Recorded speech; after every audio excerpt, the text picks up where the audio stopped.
السلام علیکم ریڈرز، کیسے ہیں آپ سبھی لوگ؟ امید ہے آپ سب خیریت سے ہوں گے۔ آج بھی میرے ساتھ ایک سین ہوا ہے۔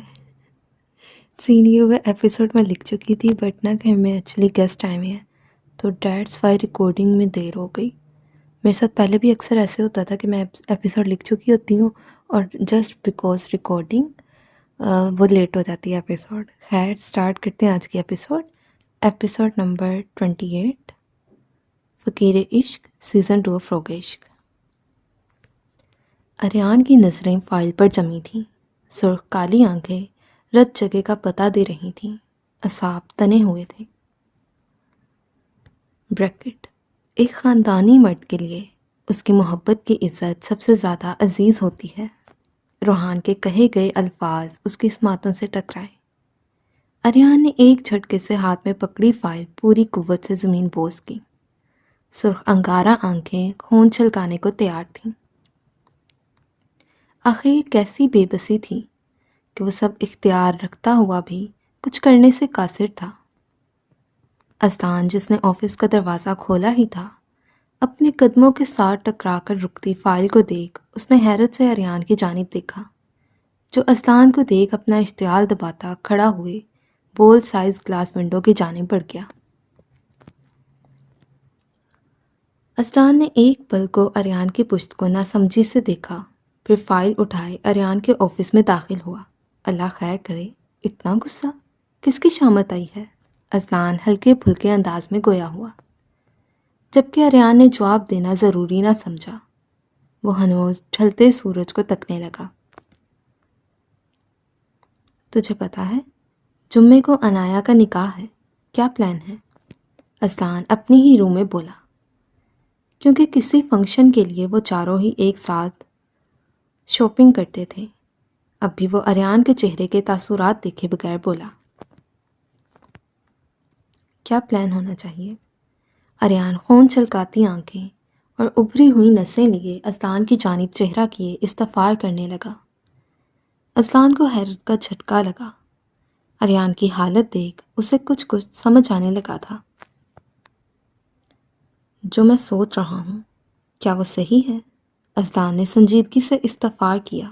اریان نے کچھ نہ کہا، اس کی گہری خاموشی ہی سب کچھ بیان کر گئی تھی۔ تو انایا کو؟ اذان ابھی تک حیرت کے سمندر میں غوطہ زن تھا۔ اذان کے صحیح اندازہ لگانے پر اریان رخ موڑتا کھڑا ہو گیا۔ اب کی بار اس نے ڈریس پینٹ کی جیب سے سگریٹ اور لائٹر نکال کر سلگایا۔ اذان کو 440 وولٹ کا جھٹکا لگا۔ اریان نے اسموکنگ کب سے شروع کر دی تھی؟ کب سے؟ میرا مطلب کیسے؟ کب؟ اذان کی حیرت سے بھرپور آواز اریان کی سماعتوں سے ٹکرائی۔ اریان تلخی سے مسکرایا اور سگریٹ لبوں سے لگاتا اپنی جان سگریٹ کے دھوئیں میں جھونکنے لگا۔ پتہ نہیں، شاید تب جب وہ کاٹن کینڈی اپنے نہ ہونے کے وزن سے میری گود میں باجا بجاتی تھی، یا پھر تب جب میرے دیے ہوئے کھلونے اور چاکلیٹس وہ نہیں لیتی تھی۔ اریان کی نگاہوں میں 3 سالہ ایک چھوٹی بچی کا عکس لہرایا، جس نے سفید رنگ کی فراک پہنے 2 پونیاں کر رکھی تھی۔ وہ اریان کے چاکلیٹس دینے پر منہ بسوڑتی اور بھی زیادہ کیوٹ لگ رہی تھی۔ جب اریان نے ہاتھ بڑھا کر زور سے اس کی گال کو کھینچا تھا، حسب معمول اس بچی کا باجا بجنا شروع ہو چکا تھا۔ چاکلیٹ زمین پر پھینکے اب وہ روتی ہوئی اندر بھاگ گئی تھی۔ یا پھر تب جب وہ اسکول میں میرے ساتھ لنچ نہیں کرتی تھی، یا شاید تب جب میں غصے میں اسے ڈرانے اور اسے ستانے لگا تھا۔ پھر پتہ ہی نہیں چلا کہ کب اس کی ہرنی جیسی سہمی ہوئی آنکھیں دیکھ میرا دل بے ایمان ہوا۔ اذان نے غور سے اریان کی جانب دیکھا، جو ایک ہاتھ گلاس ونڈو پر رکھے سامنے نظریں جمائے کہیں اور ہی کھویا ہوا تھا۔ اذان کو بالکل اندازہ نہ تھا بظاہر اتنا سنجیدہ روڈ انسان کسی سے اس حد تک محبت بھی کر سکتا ہے، اور وہ بھی بچپن سے۔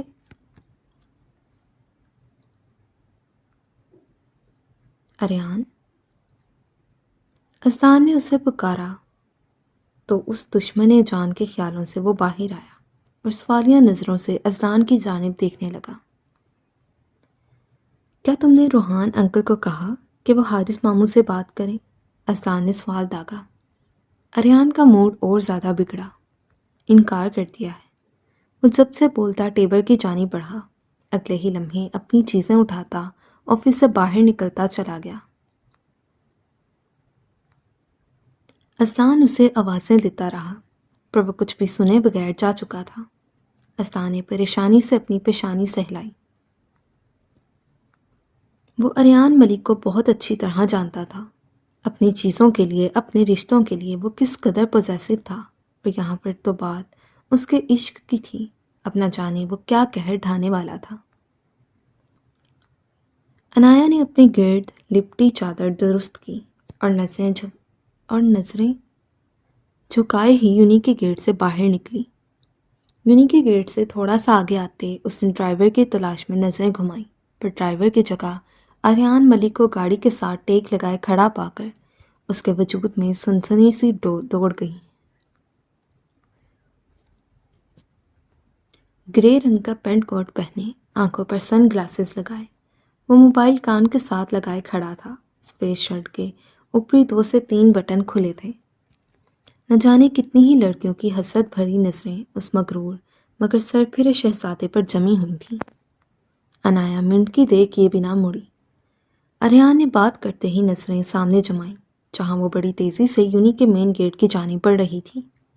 اریان جلدی سے کال کاٹتا، موبائل جیب میں ڈالے انایا کی جانب بڑھا تھا۔ تیز تیز لمبے ڈگ بھرتا وہ انایا کے دوبارہ اندر جانے سے پہلے ہی اس تک پہنچا تھا۔ اس سے پہلے انایا اندر جاتی، اس کی نازک سی کلائی اریان کے مضبوط ہاتھ کی گرفت میں آئی تھی۔ انایا کا وجود زلزلوں کی زد میں آیا۔ اس نے سہمی ہوئی ہیزل آنکھوں سے مڑ کر دیکھا۔ وہ جانتی تھی کلائی پکڑنے والا کون ہے۔ چلو، اریان انایا کو دیکھ سپاٹ لہجے میں بولا۔ نہیں، ڈرائیور کے ساتھ، انایا کانپتی آواز میں بولتی اریان کے ہاتھ سے اپنی کلائی چھڑوانے کی تگودود کرنے لگی۔ ارد گرد اسٹوڈنٹس ہونے کی وجہ سے وہ زیادہ مزاحمت نہیں کر پا رہی تھی۔ ڈرائیور کو میں واپس بھیج چکا ہوں۔ اریان انایا کی بات کاٹ کر گویا ہوا۔ جانے دیں لالا۔ انایا کی ہیزل آنکھیں تیزی سے پانی سے بھرنے لگیں۔ میں نے کہا چلو میرے ساتھ۔ اریان آنکھیں نکالے دانت پیستا اس کی کلائی پر گرفت مضبوط کیے گویا ہوا۔ انایا کی حالت یوں تھی جیسے اگلے ہی پل وہ اپنے حواس کھو کر گرتی چلی جائے گی۔ اریان نے کہتے ساتھ اس کی کلائی پر گرفت مضبوط کیے اپنی گاڑی کی جانب قدم بڑھانے شروع کیے۔ انایا کسی بے جان گڑیا کی طرح اس کے ساتھ قدم بڑھانے لگی۔ تیزی سے وہ اسے فرنٹ سیٹ کی جانب لایا اور گاڑی کا دروازہ کھولے اسے اندر بٹھایا۔ دھاڑ کی آواز سے دروازہ بند کر گیا۔ انایا ڈر کی وجہ سے اچھلتی آنکھیں مینچ گئی۔ اب وہ خود ڈرائیونگ سیٹ پر براجمان ہوتا گاڑی سٹارٹ کر گیا تھا۔ انایا نے ایک بار بھی نظریں اٹھا کر اس کی جانب نہ دیکھا تھا۔ گاڑی میں چھائی خاموشی کو وقفے وقفے سے بلند ہوتی انایا کی سسکیاں توڑ رہی تھی۔ اریان لب بھینچے ڈرائیونگ میں مصروف تھا۔ رونا بند کرو۔ گاڑی کی یکدم بریک لگاتے اریان دھاڑا۔ انایا جو یکدم گاڑی کے بریک لگنے پر بمشکل اپنے سر کو ڈیش بورڈ سے لگنے سے بچا پائی تھی، اریان کے دھاڑنے پر اسے لگا اس کے کان کے پردے پھٹ جائیں گے۔ اریان کے یوں ڈانٹنے پر وہ آنکھیں میچتی بچوں کی طرح رونے لگی تھی۔ سمجھ نہیں آئی تمہیں؟ رونا بند کرو۔ اریان یکدم اس کے دونوں بازو جکڑے اس کا رخ اپنی جانب کیے دھاڑا۔ گو کہ اسے لگ رہا تھا اریان کی سخت انگلیاں اس کے بازو میں دھستی چلی جا رہی ہیں، پر پھر بھی وہ آنکھیں میچے ہچکیاں بھر رہی تھی۔ میں نے کیا تمہیں مارا ہے جو تم یوں رو رہی ہو؟ اریان کو صحیح معنوں میں اب اس پر غصہ آنے لگا تھا۔ وہ تو انایا سے بات کرنے آیا تھا، پر وہ بلا وجہ روتی اریان ملک کا پارا ہائی کرتی جا رہی تھی۔ آنکھیں کھولو اپنی۔ اریان اس کے چہرے پر دھاڑا۔ اس کے اتنے سخت لہجے پر انایا نے اپنی سرخ پڑتی آنکھیں کھولیں۔ ہچکیاں اب بھی جاری تھیں۔ سرخ ہوتی ہیزل رنگ آنکھیں جن میں خوف ہلکورے لے رہا تھا، پرکشش کالی آنکھوں سے ٹکرائیں۔ اپنے اتنے قریب کالی آنکھوں کو دیکھ عنایا کو لگا اس کی روح اس کے جسم کا ساتھ چھوڑنے لگی ہو، جبکہ آنسو سے لبریز نم سرخ ہیزل آنکھیں دیکھ اریان ملک کو ساری دنیا بھولتی، تمام حصے ختم ہوتی محسوس ہوئیں۔ ڈیم اٹ، رونا بند کرو، میں کیا آدم خور ہوں جو تمہیں کھا جاؤں گا، جو تم یوں رو رہی ہو؟ اریان غصے سے بولا، جبکہ اس کے بولنے پر عنایا نے روتے ہوئے اسپات میں سر ہلایا۔ وٹ؟ اریان پہلے سے بھی زیادہ سختی سے گویا ہوا۔ عنایا نے روتے ہوئے جلدی سے نفی میں سر ہلایا، پھر اپنا چہرہ دونوں ہاتھوں میں چھپائے بلک بلک کر رونے لگی۔ اریان کا دل کیا یا تو وہ اپنا سر کسی دیوار میں مار دے یا اس لڑکی کو ایک زوردار تھپڑ ضرور لگائے۔ اس نے گہرا سانس بھرتے خود کو کنٹرول کیا اور ڈیش بورڈ کی جانب ہاتھ بڑھا کر پانی کی بوتل تھامی، اس کا ڈھکن کھولتا عنایا کے آگے کر گیا۔ پانی پیو۔ وہ اب غصے سے نہیں بولا تھا، پر اب بھی اس کے لہجے میں بے حد سختی تھی۔ عنایا نے شاید اس کی بات سنی ہی نہ تھی، وہ رونے میں ہی اتنی مصروف تھی۔ اریان نے ہاتھ بڑھاتے اس کے دونوں ہاتھ اپنے ایک ہاتھ میں جکڑے۔ عنایا نے خوف سے اس کی جانب دیکھا، پر اریان عنایا کی نظروں کو اگنور کیے اس کے کپ کپاتے ہلکے گلابی لبوں سے پانی کی بوتل لگا گیا۔ عنایا نے چہرہ پیچھے کیے گویا پانی پینے سے انکار کیا۔ پانی پیو۔ اب کی بار اریان غصے سے دھاڑا۔ عنایا نے یکدم اپنے دل کے مقام پر ہاتھ رکھا، اسے لگا اس کا ہارٹ آج فیل ہو جائے گا۔ وہ ہچکیاں بھرتی چھوٹے چھوٹے گھونٹ بھرنے لگی۔ کچھ دیر بعد اریان نے اس کے لبوں سے بوتل جدا کی۔ آنسو تھم گئے تھے پر ہچکیاں جاری تھیں۔ اریان نے ایک نظر عنایا کی جانب دیکھا جو اب بھی اپنے دل کے مقام پر ہاتھ رکھے ہچکیاں بھر رہی تھی۔ اتنی شدت سے رونے پر اس کا سانس لینا بھی دشوار ہو رہا تھا۔ کاٹن کینڈی، میری چوزی، ریلیکس۔ اس نازک جان کی حالت دیکھ اریان نے ایک ہاتھ اس کی پیٹھ پر رکھے اس کی پیٹھ کو سہلایا۔ عنایا نے خوف سے پیلے پڑتے چہرے سمیت اریان کی جانب دیکھا۔ گھر چھوڑ دیں، عنایا سے جملہ مکمل کرنا محال تھا۔ چپ، میری بات سنو۔ اریان نے یکدم اس کے نازک سے لبوں پر اپنی بھاری انگلی رکھی۔ عنایا سانس روکے اریان کی جانب دیکھنے لگی۔ اس دن میں نے تمہیں کہا تھا نا کہ تم اس رشتے سے انکار کرو گی۔ اریان نے اس کا دوپٹہ جو اس کے سر سے ڈھلک کر کندھوں پر گر چکا تھا دوبارہ سر پر دیتے سوال داغا۔ عنایا کی آنکھیں بے بسی سے چھلکنے کو ایک بار پھر تیار ہوئیں۔ جواب دو، اریان سپاٹ لہجے میں بولا تو عنایا اس بات میں سر ہلا گئی۔ پھر تم نے انکار کیوں نہیں کیا؟ انکار کرنے کی بجائے تم اس سے نکاح کرنے چلی ہو۔ اب کی بار اریان دھاڑا۔ عنایا کی آنکھوں سے ایک بار پھر آنسو جاری ہوئے۔ شاید یہ ڈریگن چاہتا تھا کہ آج وہ ننھی جان اس سے ڈر کر ہی مر جائے۔ میں آج کا ٹائم دے رہا ہوں، تم آج جا کر حارث انکل کو رشتے سے منع کرو گی۔ میں نہیں بابا جان، عنایا ٹوٹے پھوٹے الفاظ بولی۔ اریان کی آنکھوں کا رنگ تبدیل ہوا، اس نے اپنا بھاری ہاتھ اپنی پشت پر لے کر گیا۔ عنایا حیرانی سے اسے دیکھ رہی تھی۔ اگلے ہی پل اریان نے گن نکال کر عنایا کے سامنے کی۔ اریان کے ہاتھ میں گن دیکھ عنایا کے رہے سہے اوسان بھی خطا ہو چکے تھے۔ لالا، عنایا نے خوف سے پھٹی پھٹی آنکھوں سے اریان کی جانب دیکھا۔ ڈونٹ سے می لالا۔ اریان سرخ چہرے سے گن کا رخ اس کی جانب کرتے بولا۔ عنایا کے آنسو تیزی سے گالوں پر بہنے لگے۔ نام لو میرا۔ اریان نے گن اس کے گلابی لبوں سے لگاتے کہا۔ عنایا نے نظریں نیچی کیے گن کی جانب دیکھا۔ آنسو قطرہ قطرہ گن پر ٹپکنے لگے۔ سنا نہیں؟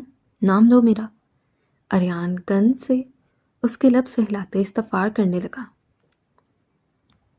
اریان، عنایا نے توڑ توڑ کر الفاظ ادا کیے۔ سرشاری اریان کے رگوں پہ میں سرایت کرنے لگی۔ اگین۔ اریان سکون سے بولتا عنایا کے دھاڑے مار مار کر رونے کا سبب بن رہا تھا۔ عنایا آنکھیں میچتے ہوئے بولی، آئی سویئر کاٹن کینڈی، آج سے پہلے مجھے اپنا نام اتنا حسین کبھی نہیں لگا۔ اریان نے کہتے ساتھ انایا کے گال پر گن رکھی، پھر ایک لکیر کھینچتا گردن تک لایا۔ انایا سانس روکے بیٹھی تھی۔ انایا کی حالت دیکھ وہ پر اصرار سا مسکرایا، پھر گن ڈیش بورڈ پر پھینک دی۔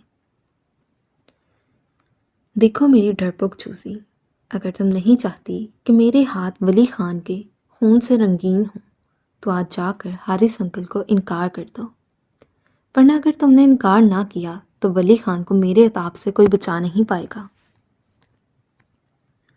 اور اگر تم نے اس نکاح سے انکار نہ کیا تو آئی سویئر میں تمہارا بہت برا حشر کروں گا، کیونکہ آنا تو تمہیں میرے پاس ہی ہے، چاہے پھر ولی خان کی موت کے بعد یا اس سے نکاح کرنے سے پہلے ہی، انکار کر کے مجھ سے نکاح کر کے۔ اریان کہتا گن اٹھائے دوبارہ اپنی بیلٹ میں اریس گیا۔ چلو شاباش، حلیہ درست کرو اپنا، اور یہ سوچو کہ حارث انکل سے انکار کیسے کرنا ہے۔ اریان نے کہتے ساتھ گاڑی سٹارٹ کی، جبکہ انایا اب بھی ہلکا ہلکا کپ کپا رہی تھی۔ اس نے پیلے پڑتے چہرے کے ساتھ اپنے آنسو صاف کیے اور سر پر دوپٹہ جمائے اپنی چادر درست کرنے لگی۔ اریان نے ایک سپاٹ نگاہ اس پر ڈالی اور گاڑی حارث خان کے بنگلے کی جانب بڑھا گیا۔ تم مجھے سچ سچ بتاؤ، سعد آج کل کہاں غائب رہتا ہے؟ عالیہ بیگم اپنے سامنے کھڑے نوجوان پر برہم ہو رہی تھیں۔ میم، وہ زیادہ تر اپنے فلیٹ پر ہوتے ہیں، میں اس سے زیادہ کچھ نہیں جانتا، حسن مودب سا ہو کر بولا۔ پچھلے کئی دنوں سے سعد گھر میں کم ہی آتا تھا۔ یہ بات عالیہ بیگم کو پریشان کر رہی تھی، اور آج وہ اس کے آفس میں موجود تھیں۔ یہاں آ کر انہیں پتہ چلا تھا سعد آفس نہیں آیا۔ اب سعد کا پرسنل اسسٹنٹ عالیہ بیگم کے غصے کی زد میں تھا۔ نہ جانے کیوں اپنے بیٹے کی حرکات انہیں آج کل بہت زیادہ مشکوک لگنے لگی تھیں، اب ان کے تو علم میں بھی نہیں تھا کہ سعد کا کوئی پرسنل فلیٹ بھی ہے۔ اب وہ حسن سے سعد کے فلیٹ کا ایڈریس لے رہی تھیں۔ تم جا سکتے ہو۔ ایڈریس نوٹ کرنے کے بعد عالیہ بیگم دونوں ہاتھوں کی انگلیاں آپس میں پھنسائے پرسوچ تاثرات چہرے پر سجائے بولی۔ جان خلاصی ہونے پر حسن فوراً ہی آفس سے بھاگا تھا۔ کچھ دیر ادھر ہی رہنے کے بعد وہ مضبوط قدم اٹھاتی سعد کے آفس سے باہر نکلتی چلی گئی۔ اب وہ جلد از جلد سعد کے فلیٹ پر جانا چاہتی تھیں۔ کفیل سے کہو جٹ ریڈی، جٹ تیار رکھے، مجھے آدھے گھنٹے میں دبئی کے لیے نکلنا ہے۔ بہرام تیز تیز قدم اٹھاتا لفٹ کی جانب بڑھتے ہوئے گویا ہوا۔ Every thing is all right sir, شیر اس کے پیچھے ہی چلتے ہوئے بولا، جبکہ دماغ تیزی سے تانے بنے جڑنے لگا۔ Yes, everything is all right. Sheikh Dawood آسمان پر پہنچنے کے خواب دیکھ رہا ہے، اس کو آسمان پر ہی پہنچانا ہے۔ بہرام کی سپاٹ آواز گونجی، اب وہ لفٹ میں داخل ہو چکا تھا۔ شیر بھی اس کے پیچھے ہی لفٹ میں داخل ہوا۔ پر سر، یہ کام تو ادھر بی آر کا کوئی بھی بندہ کر سکتا ہے، شیر نے الجھ کر پوچھا۔ بہرام پر اصراری سے مسکرایا۔ بالکل کر سکتا ہے، اس نے اسکار کا دھواں فضا میں اڑایا۔ پر کسی اور کے ہاتھوں اس کو موت دے کر بی آر کا سکون کیسے میسر ہوگا؟ آخر اس نے بی آر کے مقابل آنے کی کوشش کی ہے، اب بی آر کو بتانا ہے نا وہ ہے کیا چیز۔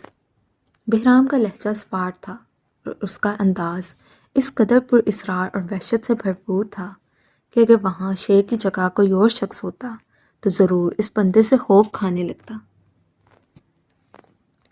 وہ پاکستان سے دبئی محض ایک شخص کو موت کے گھاٹ اتارنے جا رہا تھا۔ تم کفیل سے بات کرو اور گارڈز کو تیار رکھو، میں ذرا اپنی بلوسم گرل کا دیدار کر لوں۔ اشال کا ذکر کرتے شیر کو لگا جیسے بہرام کی آنکھیں مسکرائی ہوں۔ بساختہ ہی اس کے دماغ میں شبری کے جملے گونجنے لگے۔ اس سے غلطی ہوئی تو کیا اسے اشال کو یوں ہی چھوڑ دینا چاہیے؟ کیا وہ اشال کے بغیر رہ پائے گا؟ Any problem Rehan? بہرام نے باقاعدہ چہرہ موڑ کر شیر کی جانب دیکھا۔ وہ جو خیالات میں غرق تھا چونک کر سیدھا ہوا۔ نو سر۔ آپ کب تک سٹے کریں گے؟ شیر نے کچھ سوچتے ہوئے سوال داغا۔ Maybe 1 day، maybe 2 days۔ Behram نے اسکار کا گہرا کش لیا۔ شیر اس بات میں سر ہلا گیا۔ Okay sir, I will inform. Bahram کو اپنے پورشن میں داخل ہوتے دیکھ شیر نے کہا اور لفٹ کا بٹن دبا گیا۔ بہرام کے فلور میں ہمیشہ کی طرح وحشت ناک خاموشی چھائی ہوئی تھی۔ اس جگہ پر اس قدر خاموشی تھی کہ ایک سوئی بھی گرتی تو آواز پورے فلور میں پھیل جاتی۔ بہرام نے ایک قدم آگے بڑھایا۔ اس کا رخ اشال کے کمرے کی جانب تھا۔ میں نے کہا، مجھے کچھ نہیں کھانا، لے جاؤ یہاں سے سب کچھ، چلے جاؤ، خدا کے لیے بخش دو مجھے۔ ابھی وہ ایک قدم بھی آگے بڑھاتا جب اشال کی غصے اور بے بسی سے بھرپور آواز اس کی سماعتوں سے ٹکرائی۔ کمرے کا دروازہ ہلکا سا کھلا تھا، جس کی وجہ سے اشال کی آواز باہر آ رہی تھی، ورنہ اس کے فلور کے رومز وائس پروف تھے۔ میم پلیز کھا لیں، پلیز میم کھا لیں۔ مقابل کھڑی لڑکی کو اپنی جان کے لالے پڑ چکے تھے۔ بہرام نے اسے اشال کا خیال رکھنے کے لیے ہائر کیا تھا، اور اشال کو کھانا کھلانے کے آرڈرز بڑی سختی سے دیے گئے تھے۔ اب اگر وہ اسے کھانا نہ کھلا پاتی تو اس فلور سے اس کی لاش ہی باہر جانی تھی۔ بہرام سرد چہرہ لیے آگے بڑھا اور ڈور کھولے اندر داخل ہوا۔ ایک دفعہ کہہ دیا نا، نہیں کھانا تو نہیں کھانا۔ اشال نے کہتے ساتھ سامنے رکھی ٹرے پوری قوت سے زمین بوس کی۔ جب دروازہ کھولنے کی آواز پر اشال کے ساتھ ساتھ لیڈی سرونٹ نے بھی دروازے کی جانب دیکھا۔ جہاں لیڈی سرونٹ کا دم نکلا تھا، وہیں اشال بھی خوفزدہ ہوئی تھی۔ خوفزدہ ہونے کے باوجود وہ ہنوز بیڈ پر اپنی سابقہ پوزیشن میں بیٹھی رہی۔ کھانا لے کر آؤ، بہرام کی سرد آواز گونجی۔ وہ لڑکی منٹ کی دیر کیے بغیر باہر کو بھاگی تھی۔ اس کے باہر جاتے ہی بہرام ٹوٹے ہوئے شیشے کے برتن اپنے بھاری پیروں تلے روندتا اشال کے قریب پہنچا۔ بہرام کو اپنے قریب محسوس کر کے اشال کی آنکھوں سے تیزی سے آنسو بہتے گال بھگونے لگے۔ بلوسم گرل، کھانا کیوں نہیں کھا رہی؟ بہرام اشال کے سامنے بیڈ پر ٹکا جب اشال کھسک کر بیڈ کے ساتھ لگی۔ اب وہ آنسوؤں سے لبریز آنکھوں سے بہرام کو دیکھ رہی تھی۔ مجھے میرے گھر جانا ہے، اشال کی وہی رٹ تھی۔ بہرام مسکرا دیا۔ تم اپنے گھر میں ہی ہو، بہرام اس قدر نرمی سے بولا کہ اگر وہاں پی آر کا کوئی بندہ کھڑا ہوتا تو ضرور اس کی نرمی پر گش کھا کر گر جاتا۔ تم نے مجھے جواب نہیں دیا بیبی گرل، کب نکاح کا بندوبست کروں؟ بہرام نے اپنا ہاتھ اس کے چہرے کی جانب بڑھایا۔ ڈونٹ ٹچ می، اشال ہمت کر کے بولی۔ بہرام نے چہرہ جھکایا۔ خوبصورت چہرے پر بڑی حسین سی مسکراہٹ رقص کرنے لگی۔ اوکے، نکاح سے پہلے تمہیں ہاتھ نہیں لگاؤں گا، پر نکاح کے بعد تم صرف میری ہوگی، پی آر کی بلوسم گرل۔ بہرام مسکراتے چہرے سے گویا ہوا۔ میں آپ سے نکاح نہیں کروں گی، اشال ہچکیاں بھرتی کانپتی آواز میں بولی۔ اوکے نہیں کرو، ایسے ہی اسی کمرے میں رہنا، پر یہ بھول جانا کہ بہرام راجپوت تمہیں خود سے دور کرے گا۔ ابھی وہ کچھ اور کہتا جب وہی سرونٹ دوبارہ کھانا لے کر اندر آئی۔ بہرام کے اشارہ کرنے پر اس نے کھانا پاس پڑی ٹیبل پر رکھا۔ بہرام اٹھا اور چائنیز رائس کا چمچ بھر کر اشال کی جانب بڑھایا۔ اس کے ایک ایک انداز سے محبت ٹپک رہی تھی، کہیں سے بھی وہ ظالم ساتھ نہیں لگ رہا تھا۔ مجھے نہیں کھانا، نہ چاہتے ہوئے بھی اشال کا لہجہ کپ کپا سا گیا تھا۔ مانا کہ تم بی آر کی بلوسم گرل ہو، ضد کر سکتی ہو۔ بی آر اپنی سلطنت کا بادشاہ اپنی بلوسم گرل کی ہر ضد کو پورا کرے گا، لیکن تمہاری صحت کو لے کر میں کوئی کوتاہی برداشت نہیں کروں گا۔ اسی لیے کھانا کھاؤ۔ اب کی بار بہرام کا لہجہ سخت تھا۔ اشال نے ایک بار پھر اپنی بات دہرائی۔ بہرام نے ایک گہرا سانس بھرتے خود کو پرسکون کرنا چاہا، پر ایسا کرنے سے وہ قاصر رہا جب غصے سے اس نے اپنی پشت پر ہاتھ بڑھا کر گن نکالی۔ تھا کمرے میں گولی کی آواز گونجی۔ اشال کو کچھ سمجھنے کا موقع دیے بغیر وہ سامنے سر جھکا کر کھڑی سرونٹ پر فائر کر گیا۔ اشال کی ایک زوردار چیخ کمرے میں گونجی۔ جبکہ سامنے کھڑی لڑکی تکلیف سے دوہری ہوتی دھڑام کی آواز سے زمین پر گری۔ اشال یکدم بیڈ سے کھڑی ہوئی۔ اس لڑکی کے پیٹ سے خون نکلتا چمکتے فرش کو رنگین کرتا چلا جا رہا تھا۔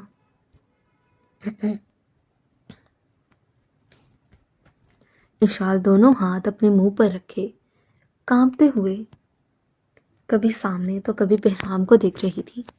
لیٹر گرل، چلو شاباش، کھانا کھانا شروع کرو۔ جب تک تم کھانا نہیں کھاؤ گی تب تک یہ لڑکی ہاسپٹل نہیں جا سکے گی، اور تمہارا کھانا کھانا یا نہ کھانا اس لڑکی کی زندگی اور موت کا فیصلہ کرے گا۔ وہ مر جائے گی۔ اشال زاروں کے تار روتے ہوئے بولی، اسی لیے کہہ رہا ہوں بلوسم گرل، کھانا کھانا شروع کرو ورنہ وہ مر جائے گی۔ بہرام سپاٹ لہجے میں بولا، کھانا۔ اشال کو خوفزدہ نگاہوں سے اپنی جانب تکتے دیکھ بہرام نے گن سے کھانے کی جانب اشارہ کیا۔ اشال جلدی سے ٹیبل کی جانب بڑھی اور جلدی جلدی کھانا کھانے لگی۔ اتنی سپیڈ سے کھانا کھانے کی وجہ سے اس کے حلق میں چاول اٹکے تھے۔ جب اس نے بری طرح کھانسنا شروع کیا، بہرام فوراً سے پہلے اس کی جانب لپکا، پانی کا گلاس پکڑے اس نے اشال کے لبوں سے لگایا۔ وہ تیزی سے پانی پینے لگی۔ بالآخر وہ کھانا جو وہ عام وقت ہوتا تو کم سے کم 20 منٹ میں کھاتی، اب 5 منٹ میں ختم کر چکی تھی۔ میں نے کھا لیا، پلیز آئی ریکویسٹ یو، اس کو ہاسپٹل لے جائیں نہیں تو وہ مر جائے گی۔ اشال نے کانپتے ہوئے بہرام سے التجا کی۔ بہرام نے اس بات میں سر ہلائے آگے بڑھ کر بٹن دبایا۔ جب ایک مخصوص بیل فلور میں گونجی، اگلے ہی پل 2 گارڈز جن کی طرح کمرے میں داخل ہوئے۔ بہرام نے سامنے زمین پر ادھ-مری حالت میں پڑی لڑکی کی جانب اشارہ کیا۔ وہ گارڈز اس کی جانب بڑھتے اس کو اٹھائے باہر بڑھ گئے۔ اشال اس لڑکی کے وجود سے نظریں ہٹاتی سفید پڑتے چہرے سے بہرام کو تکنے لگی۔ آئندہ کھانا ٹائم پر کھانا، اوکے؟ بہرام نے بڑے سکون دہ لہجے میں اشال کو تنبیہ کی، اور اشال اس بات میں بھی سر نہ ہلا سکی۔ اشال، مائی بلوسم گرل، بہرام نرمی سے بولا۔ اشال نے سرخ ہوتی آنکھیں اٹھا کر اسے دیکھا۔ میں 2 دن کے لیے کسی کام کے سلسلے میں جا رہا ہوں۔ 2 دن اچھے سے سوچ لو، ساری زندگی بیا کی بلوسم گرل بن کر رہنا ہے یا نکاح کر کے بہرام راجپوت کی بلوسم گرل بننا ہے۔ After 2 days I hope so کہ مجھے ایک خوشخبری ہی ملے گی۔ بہرام نرمی سے مسکراتا اسے آنکھوں کے ذریعے دل میں اتارتا باہر کی جانب بڑھ گیا۔ اس کے باہر جاتے ہی اشال بیڈ پر ہاتھ رکھے زمین پر بیٹھتی چلی گئی۔ اب وہ دونوں بازو بیڈ پر رکھے زمین پر بیٹھی سی سکنے لگی۔ شازل بھائی، خدارا آ جائیں، آئی سویئر، تب تک قدموں میں گری رہوں گی جب تک آپ معاف نہیں کریں گے، پر بس ایک بار آ کر ادھر سے نکال لیں۔ اللہ جی، آپ ہی میری مدد کریں، اتنی سزا کافی ہے، اور امتحان نہ لیں۔ اشال سسکتے ہوئے اپنے رب سے دعا گو ہوئی۔ خدا کے بعد اس کا واحد سہارا شازل تھا، ایک وہی تھا جو اس کے اور ریحان کے ریلیشن شپ کے بارے میں جانتا تھا۔ گاڑی اپنی منزل پر رکی۔ عالیہ بیگم نے ڈرائیور کو انتظار کرنے کا کہا اور فلیٹ کی جانب بڑھی۔ فلیٹ کے سامنے کھڑی ہو کر انہوں نے ڈور بیل بجائی۔ زائرہ جو کچن میں گھسی اپنے لیے کافی تیار کر رہی تھی، ڈور بیل کی آواز پر چونکی۔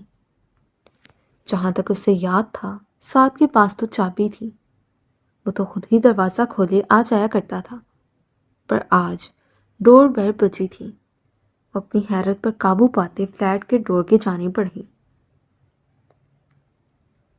عالیہ بیگم نے ایک بار پھر ڈور بیل بجائی۔ اب کی بار زائرہ تیزی سے کپ لاؤنج کے صوفے پر رکھے دروازے کی جانب بھاگی تھی۔ عالیہ بیگم مڑنے ہی والی تھی جب ایک جھٹکے سے فلیٹ کا دروازہ کھلا۔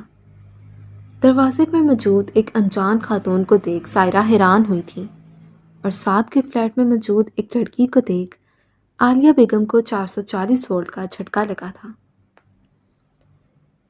دونوں ہی اپنی اپنی جگہ ایک دوسرے کا جائزہ لینے میں مصروف تھیں، تو کیا سعد ہمدانی کی مصروفیت یہ تھی؟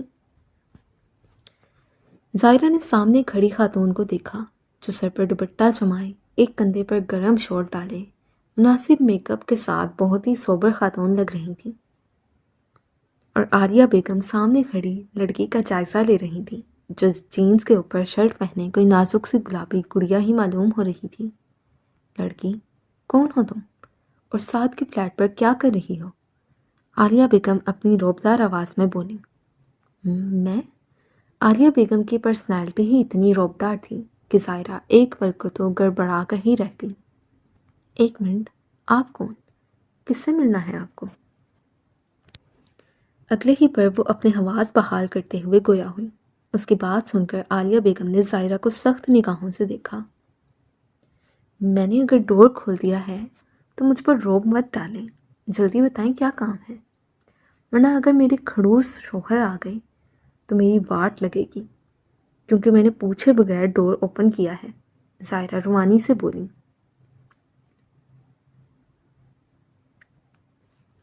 یعنی میں تو؟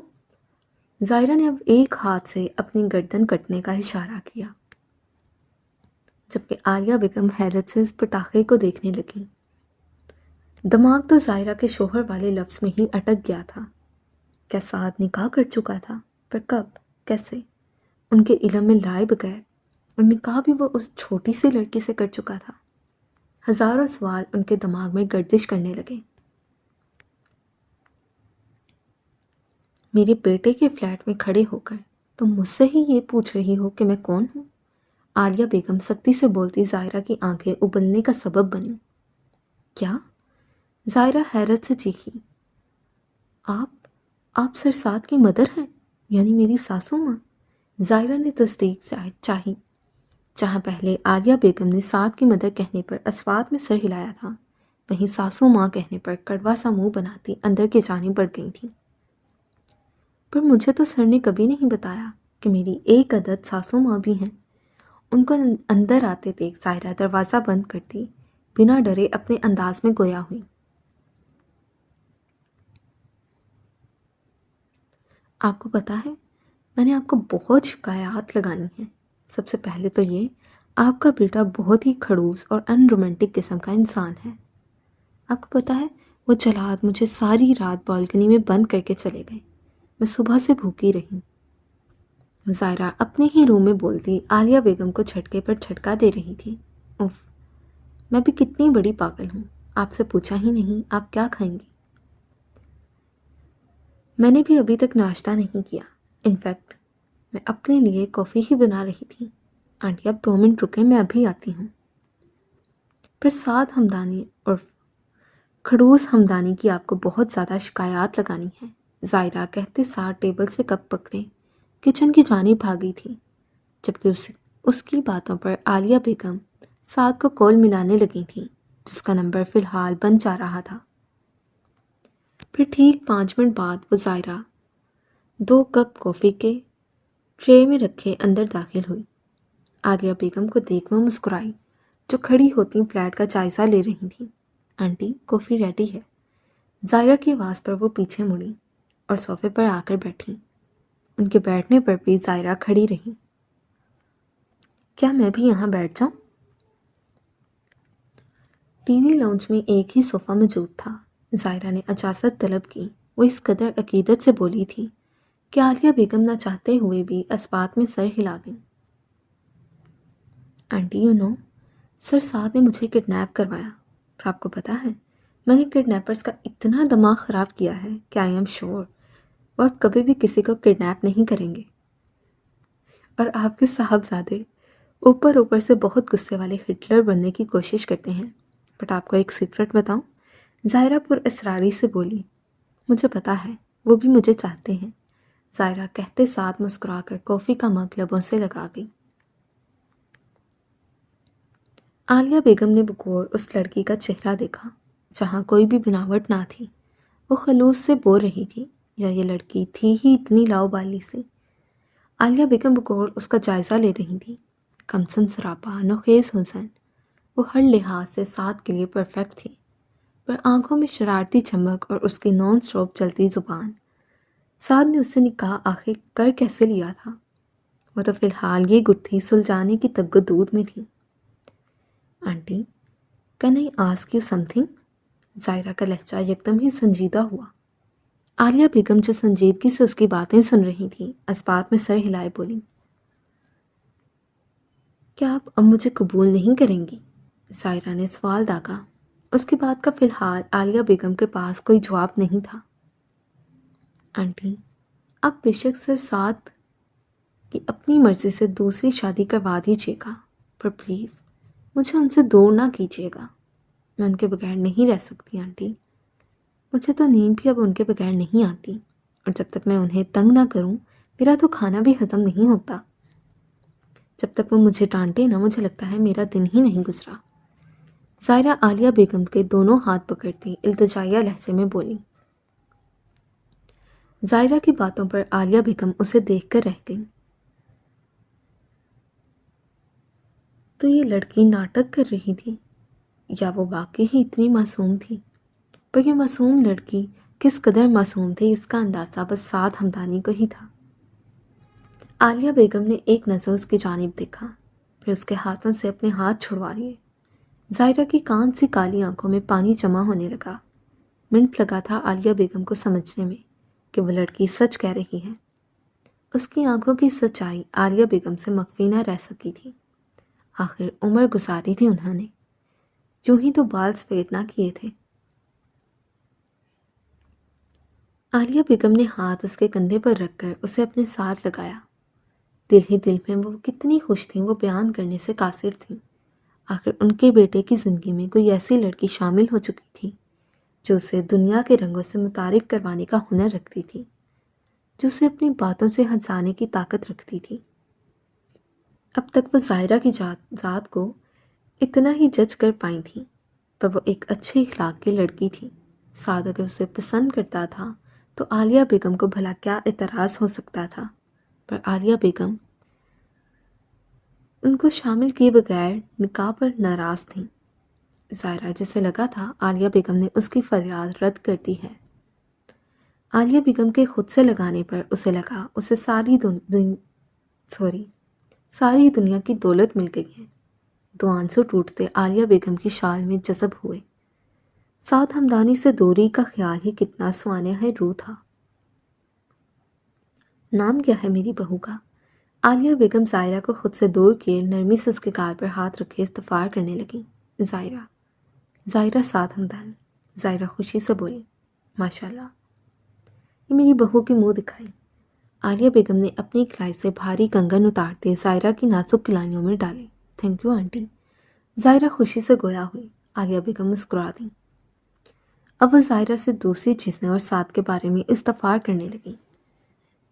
اس چھوٹی سی پیاری لڑکی کو تو وہ کچھ کہہ نہیں سکتی تھی، پر سعد ہمدانی کی شامت ضرور آنے والی تھی، بس سعد کے فلیٹ میں داخل ہونے کا انتظار تھا۔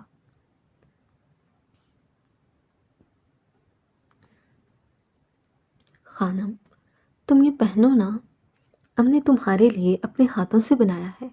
ایک 7 سے 8 سالہ بچی رائمہ کے گلاب کے پھولوں کے گجرے کرتی ہوئی بولی۔ گلاب کے پھول دیکھ اسے نہ جانے کیا کیا یاد آیا تھا۔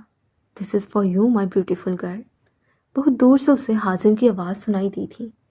اس نے نظریں اٹھا کر سامنے کی جانب دیکھا، جہاں وہ کلین پر گاؤ تکیے کے ساتھ ٹیک لگائے بیٹھا تھا۔ کالی شلوار قمیض پر کریم رنگ کی شال لیے وہ اپنی سحر طاری کر دینے والی شخصیت سے بیٹھا وہاں موجود ہر فرد پر اپنا سحر طاری کر رہا تھا۔ وہ رائمہ کی جانب متوجہ نہ تھا، کسی بات پر وہ ہنس رہا تھا۔ گرے آنکھیں اس کی ہنسی کا ساتھ دے رہی تھیں۔ اس مغرور شہزادے کی ہنسی بہت خوبصورت تھی۔ رائمہ کے دل کی بیٹ مس ہوئی۔ رائمہ کی نظروں کے تعاقب میں اس چھوٹی سی لڑکی نے اپنے سامنے کی جانب دیکھا تھا، جہاں حازم خان اس کے باپ سے محو گفتگو تھا۔ وہ جلدی سے اب حازم کی جانب بھاگی تھی۔ خان، کسی بچے کی آواز سن کر حازم اس لڑکی کی جانب متوجہ ہوا، جہاں ایک بچی ہاتھوں میں گجرے لیے کھڑی تھی۔ خانم سے کہو یہ پہن لے، ہم نے اپنے ہاتھوں سے بنایا ہے اور اس کے ہاتھوں میں یہ بہت اچھا لگے گا۔ بچی سے اس کا پہلے ہی تعارف ہو چکا تھا، اسی لیے وہ اتنی فرینکلی حازم سے بات کر رہی تھی۔ اپنی عقل کے مطابق وہ یہی سمجھی تھی کہ رائمہ اس لیے گجرے نہیں پہن رہی کیونکہ اسے حازم خان کی اجازت درکار تھی۔ اس کی بات پر حازم کی نظریں بے ساختہ ہی رائمہ کی جانب اٹھی تھیں۔ رائمہ بھی اس کی جانب دیکھ رہی تھی۔ حازم کی نظریں خود پر محسوس کرتے آج رائمہ کی آنکھیں جھک گئی تھیں، ہارٹ بیٹ تیز ہونے لگی تھی۔ یہ اس کے ساتھ آخر کیا ہو رہا تھا؟ وہ سمجھنے سے قاصر تھی، پر اس کی ادا پر حازم نہال ہوا تھا۔ ابھی وہ کچھ کہتا جب دراب خان اپنی بیگم کی آواز دینے پر اٹھ گیا تھا۔ دراب خان حازم خان کا دوست تھا۔ آج اسی کے گھر حازم کی دعوت تھی۔ چونکہ وہ بچپن سے حازم کا دوست تھا، اور جب بھی حویلی آتا تھا دراب سے لازمی ملتا تھا۔ اسی لیے اس کے اور اس کی بیوی کے بہت اصرار پر وہ آج رائمہ کو لیے اس کے گھر موجود تھا۔ دراب خان کی ایک ہی بیٹی تھی جو حازم کے سامنے کھڑی تھی۔ لاؤ دکھاؤ، میں خانم کو دیتا ہوں، پھر پہن لے گی۔ حازم شرارت سے مسکراتا اس بچی کے ہاتھوں سے گجرے لے چکا تھا۔ حازم اپنی جگہ سے کھڑا ہوتا رائمہ کے قریب دو زانوں ہو کر بیٹھا۔ اس کے قریب آنے پر اس کے مخصوص مہنگے کلون کی خوشبو رائمہ کے ارد گرد پھیل چکی تھی۔ لائیں ہاتھ آگے کریں خانم۔ حازم ہاتھ میں گجرا پکڑے اس کی کلائی کا منتظر تھا۔ رائمہ نے کلائی اس کے سامنے نہ کی تو بچی جلدی سے رائمہ کی کلائی تھامتی حازم کے آگے کر گئی۔ حازم نے مسکراہٹ دبائی۔ رائمہ نے حازم کی جانب دیکھا جو بڑے ہی پیار سے بہت محبت لے کر اس کو ہی دیکھ رہا تھا۔ حازم نے نرمی سے اس کی دونوں کلائیوں میں گجرے پہنائے۔ اگر مجھے پتا ہوتا یہ گلاب آپ کی کلائیوں میں سج کر آپ کی کلائیوں کو اتنا حسین بنائیں گے تو میں آپ کو بوکے دینے کی بجائے ہمیشہ گجرے ہی دیا کرتا۔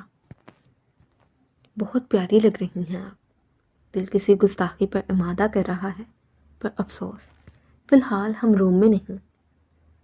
حازم نے پہلا فکرہ شرارت سے جبکہ دوسرا فکرہ ٹھنڈی آ بھرتے کہا۔ رائمہ نے جھٹ اس کے ہاتھوں سے اپنے ہاتھ چھڑوائے۔ حازم بھی مسکرا کر اپنی جگہ پر واپس بیٹھا۔ تم بہت خوبصورت ہو خانم۔ وہ چھوٹی سی بچی رائمہ کے گجروں سے کھیلتی ہوئی مگن سی بولی۔ یوں ہی تو مجھے بچپن سے اپنے پیچھے دیوانہ نہیں بنایا ہوا۔ حازم کی آواز اتنی بلند ضرور تھی کہ رائمہ سن سکے۔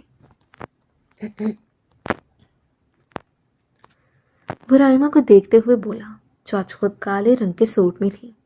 دونوں ہی ایک سے بڑھ کر ایک تھے۔ ایک اگر سحر داری کرنے والی شخصیت رکھتا تھا تو دوسری آنکھوں کو ساکت کر دینے والے حسن کی مالک تھی۔ یوں ہی پھر ہلکی پھلکی باتوں میں کھانا کھایا گیا اور وہ دراب خان سے اجازت طلب کرتے خان حویلی کی جانب بڑھنے لگے۔ حازم خان کی گاڑی کے پیچھے گارڈز کی کئی گاڑیاں موجود تھیں۔ 5 گاڑیوں کا قافلہ حازم کی حویلی آ کر رکا۔ رائمہ گاڑی کا دروازہ کھولے اتری۔ جب حازم بھی ڈور کھولے اترتا گاڑی لوک کیے رائمہ کی جانب بڑھا۔ وہ دیکھ رہا تھا رائمہ بہت ڈاؤن ہے۔ گاڑی میں بھی وہ سر سیٹ کی پشت سے ٹکائے بیٹھی تھی۔ رائمہ کیا ہوا ہے؟ حازم نے پریشانی سے استفسار کیا۔ رائمہ نے حازم کی جانب دیکھا پھر نفی میں سر ہلایا۔ اس کی آنکھیں سرخ ہو رہی تھیں۔ حازم کو تشویش لاحق ہوئی۔ ابھی اس نے ایک قدم ہی آگے بڑھایا تھا جب اس کا پیر اپنے ہی پیر میں اٹکا۔ اس سے پہلے وہ منہ کے بل گرتی حازم نے آگے بڑھ کر اس کا ہاتھ سختی سے تھام دے اسے گرنے سے بچایا تھا۔ صحیح معنوں میں حازم خان گھبرا گیا تھا۔ رائمہ نے گرنے کے خوف سے آنکھیں بند کی تھیں۔ رائمہ آنکھیں کھول لیں جان، حازم نرمی سے بولا۔ رائمہ نے سختی سے میچھی آنکھیں کھولی۔ جب تک حازم خان آپ کے ساتھ ہے وہ آپ کو گرنے سے پہلے سنبھال لے گا۔ آپ پر آئی ہر مصیبت وہ اپنی جان پر لے لے گا۔ حازم اس کا ہاتھ سہلاتا بولا جس پر اس نے جلدی میں سخت گرفت کی تھی۔ رائمہ بس خاموش نگاہوں سے اسے دیکھ رہی تھی۔ پھر کچھ بھی کہے بغیر وہ رائمہ کا نازک سا مومی ہاتھ اپنے بھاری ہاتھ میں لیتا اندر کی جانب بڑھ گیا۔ کمرے میں پہنچ کر سب سے پہلے وہ فریش ہونے کی غرض سے واشروم کی جانب گیا۔ رائما بیدم سی ہوتی صوفے کی پشت سے سر ٹکائے لیٹنے والے انداز میں بیٹھی، نیلی آنکھیں ہنوس بند تھیں۔ تقریباً 10 منٹ بعد وہ ٹراؤزر اور ٹی شرٹ میں نم بالوں سمیت واشروم سے برآمد ہوا۔ رائما صوفے پر گری ایک ہاتھ سے اپنا سر دبانے میں مصروف تھی۔ رائما جان کیا ہوا ہے؟ حازم رائما کے قریب جاتا نرمی سے استفسار کرنے لگا۔ کچھ نہیں، بس سر میں ہلکا سا درد ہے، رائما مدھم آواز میں گویا ہوئی۔ رائما کی بات سن کر وہ چند پل اسے دیکھتا رہا۔